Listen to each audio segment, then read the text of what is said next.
无主之地4这款游戏自从发布以来就风波不断。先是他们家的 CEO Randy Pitchford 在游戏发售前说出，如果你是真粉丝，就一定会花$80买这款游戏的惊人言论，引发了玩家社区的群体性众怒。后来定价虽然怂了，但是基础版依然要价$70，也绝对称不上便宜啊！更别说贵到离谱的所谓超级豪华版了。玩家们砸下重金买到手的游戏，又是否真的能够对得起这个定价呢？就在游戏临开卖前 ，Gearbox 找来了著名的主持人柯南·奥布莱恩去直播游玩这款游戏，以达到宣传的目的。结果就在官方的电脑上，当柯南正忙于与敌人激战的时候，游戏在直播中途当着全体网友的面，突然就直接崩溃了。这个崩溃的事件在游戏发售前加剧了玩家社区对于无主之地4性能优化问题的担忧。后来你猜怎么着？我们的 Randy CEO 又跳出来发话了。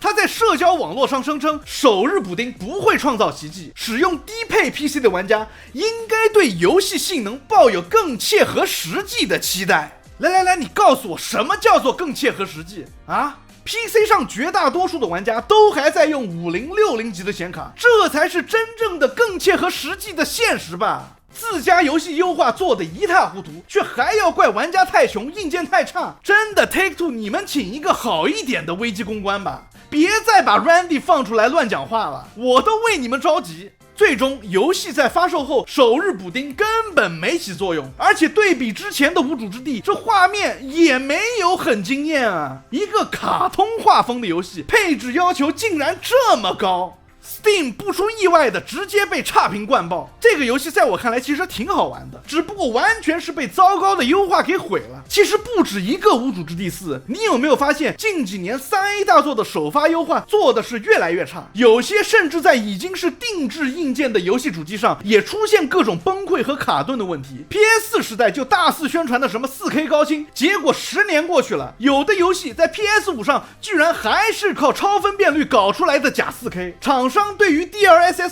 和 FSR 这类超分辨率技术的依赖，已经逐渐演变成掩盖优化不足的一种手段。本来应该是锦上添花的技术，反而变成了厂商的救命稻草。许多游戏在诸如光线追踪、路径追踪这种很多人根本就用不起的特效上加料堆料，却在底层优化和硬件适配上偷工减料，结果让玩家在低分辨率加上算法补偿的画面里苦苦支撑。现在游戏首发的优化灾难越来越常态化，我们的硬件确实是越来越强了，但是帧数却反而越来越低。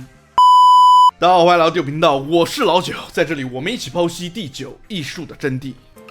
无论游戏本身的好坏，让设备能够稳定的运行一款新游戏是一切的前提。但是如今这个时代，这个最为重要的基石却最不被开发者所重视。他们会把重点放在游戏的宣传上，各种酷炫的预告片和所谓的实机演示，在游戏发售之前铺天盖地的对你进行宣传轰炸。游戏发售后，各大传统媒体也是收钱办事，想方设法的从各个角度把游戏吹得昏天黑地，甚至很多独立的自媒体也不再独立。可是最终当游戏到了我们的手上，却是各种闪退崩溃，帧数太低，不开超分和拼好帧根本就玩不下去。但是你可以看看 Steam 的显卡硬件排名，排在前10名的显卡几乎全部都是每一代的60级以及50级，没有一张80级和90级的显卡，甚至能够开启2倍帧生成的40系只有3张，还全部都是4060，唯一的70系还是一张5年前的3070。从这里你就可以看出，绝大多数玩家的硬件都还停留在几年前，可是许多开发者却是在高端机器上开发游戏的，且他们无一例外的把优化当作制作流程的最后一步，而且往往在交付期限变得紧迫的时候，游戏优化的这个步骤常常得不到应有的重视。在我看来，只要时间充沛，优化完全是可以做得好的。但是这些大公司为了尽快盈利，为了让短期财报上的数字好看一些，不惜摧毁自己的长期口碑，牺牲玩家的体验，也要让游戏在这种半成品的状态下上市。这里我想分享一个我个人的案例啊，简直是把这个问题展现的淋漓尽致。当时怪物猎人荒野发售的时候，我正在升级电脑，我订的5090还没有货，所以很长一段时间我都是 9800X3D 的 CPU 加上3070显卡的这种奇葩组合去玩荒野的。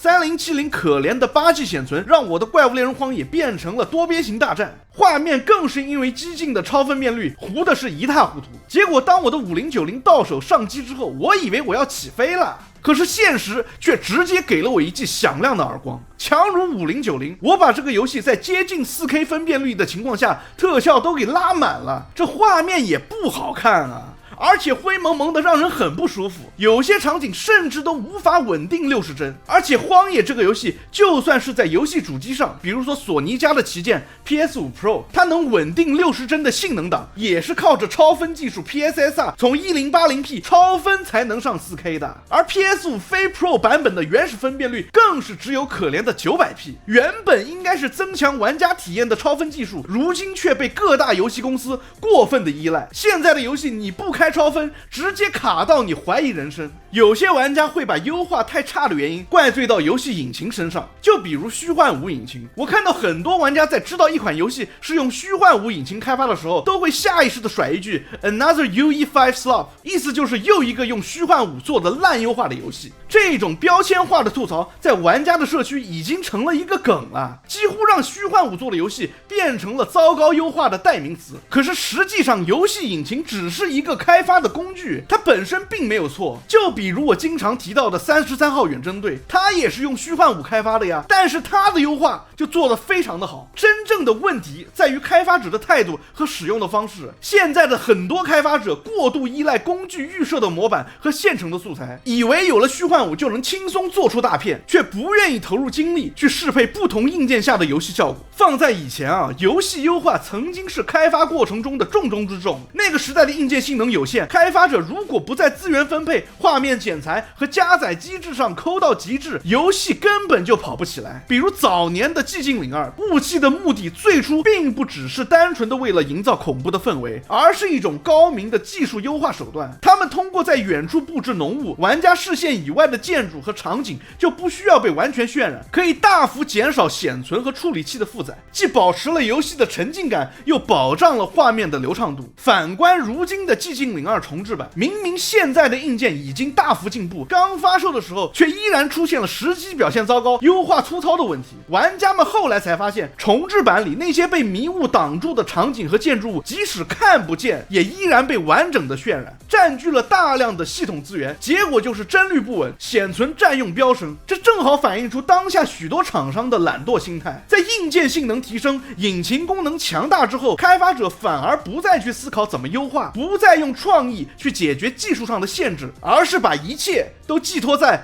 反正显卡越来越强，超分可以解决一切的这种错误的想法上。这种过度依赖超分技术、现成工具和自动化素材的趋势，带来的就是一批看似高大上，实则运行起来又卡又糟糕的游戏，最终受苦的还是普通玩家。现在的大厂对于画面的病态追求，完全忽略了游戏之所以是游戏，它必须要好玩的前提。很多游戏开发商做的游戏画面十分惊艳，但是当你真正进入游戏之后，你才会发现这些游戏其实只是一具拥有着好看包装的空洞躯壳。大厂对于游戏玩法上的创意已经接近枯竭了，他们现在只会用精美的包装去掩饰自家游戏的乏味。之前被玩家所诟病的 DEI 大作《龙腾世纪：影杖守护者》，抛开政治正确的争议不谈，在宣传的时候竟然反复强调角色的头发是多么的真实，这些细节对普通玩家来说几乎无法感知，而且我敢打赌99%的玩家根本就体验不到游戏宣传中所描绘的精细效果，但是它却被拿来当作吸引眼球的卖点去宣传。这其实正反映出大厂现在不断的给游戏在画面和不必要的支出上堆料，然后游戏最重要的玩法本身却最不用心，整天嚷嚷着要涨价，可是却又在这些绝大多数玩家都无法实现的细节上乱花钱，完全就是本末倒置。画面、音效这些东西应该是在游戏玩法本身经得起推敲的前提下的锦上添花，是在玩法本身足够优秀的基础上增强沉浸感和代入感的工具，而不应该成为游戏开发的主导方向。当大多数游戏的宣传重点从玩法创新转向头发的真实度或者环境素材的细节度时，你就能看出整个行业正在朝着错误的方向越走越远。而且游戏的画面其实有的时候更多的是拿去给游戏公司的投资人看的，投资人又不玩游戏的了，他他们只会觉得哇，这个游戏画面逼真，玩家一定喜欢玩。他们哪知道大多数玩家根本就没有达到这些效果的硬件啊。游戏大厂在宣传片里展示的光影、粒子、光追特效，都是为了让股东和潜在的投资者觉得这款游戏未来可期、技术领先，从而保证资金的流入。而真正投入时间和金钱的玩家呢，大部分人根本就没有顶配机器，你的精美画面、超高分辨率、光追特效，在他们的电脑或者主机上可能完全无法实现。你用技术堆出来的惊为天人，在玩家的眼里毫无意义，甚至可能成为阻碍他们享受游戏的障碍。就比如《星球大战：法外之徒》这个游戏，光追竟然是强制开启的，而且无法关闭。无论画面多么酷炫，光影特效多么炸裂，绝大多数玩家的机器根本就跑不动。这些努力都只是空中楼阁，都是在做无用功。最后游戏在玩家手中所呈现的体验，会与宣传片里所吹嘘的完美效果形成巨大的落差。这种差距甚至会反过来伤害游戏本身的口碑和销量。最终，懒惰和投机的代价，这些厂商也只会把它们全部转嫁给消费者，只会由玩家自己来买单。这其实也解释了为什么越来越多的玩家开始关注独立游戏。独立游戏的开发团队通常预算有限，无法像大厂那样在画面上堆料，因此他们被迫将更多的精力投入到玩法设计上，寻找差异化和创新的体验。虽然独立游戏的规模可能很小，制作时间不长，但他们往往能够带来令人上瘾的游戏体验。小团队的创意自由让玩法成为游戏的核心驱动力，而不是被画面和技术细节所绑架。正因如此，玩家在玩独立游戏时能够感受到游戏的诚意和乐趣，能够感受到他们付出的时间和金钱得到了应有的尊重。大厂对于画面偏执的追求与独立游戏的玩法创新形成了鲜明的对比，而玩家的心态也在一次又一次的 3A 首发灾难中逐渐发生转变。我们不再单纯的追求视觉的震撼，而是开始寻找那些真正能够带来乐趣、能让人沉浸其中、能被我们记住的游戏体验。这也提醒着整个行业，游戏的本质永远是玩法，而不是表面的光鲜和技术的堆砌。这些 3A 大厂如果继续忽视这一点，再大的公司也会有倒闭的一天。Later. 不过大家也不必太过悲观。前段时间我看到《战地6》的开发团队公开声称，因为他们发现许多玩家的硬件都低于官方的最低要求，于是决定尽最大努力去优化游戏，让更多玩家都能顺畅地体验到《战地6》的魅力。这种态度值得赞扬，至少说明他们开始正视玩家低配硬件的现实。虽然说我个人对 EA 并没有太多的好感，但是不得不说 Randy 老兄，你能不能好好学学人家？漂亮话总会说吧。我相信随着独立游戏的不断崛起和玩家对优化性能体验认知的提升，市场很快就会做出回应。未来的游戏市场或许不再由大厂的花哨宣传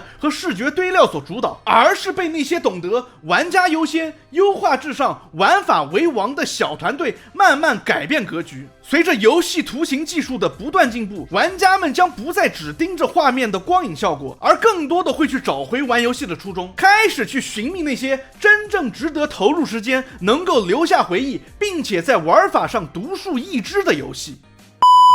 Anyways， 欢迎收看第9频道，感谢大家的陪伴。如果你也有对游戏优化的看法，欢迎在评论区分享，也别忘了订阅、关注、点赞、收藏。我们下期见 ，Peace。这特好 I don't give a damn。我天，我觉得我是帮你省了100万，天哪，特好特好，你看你自己看。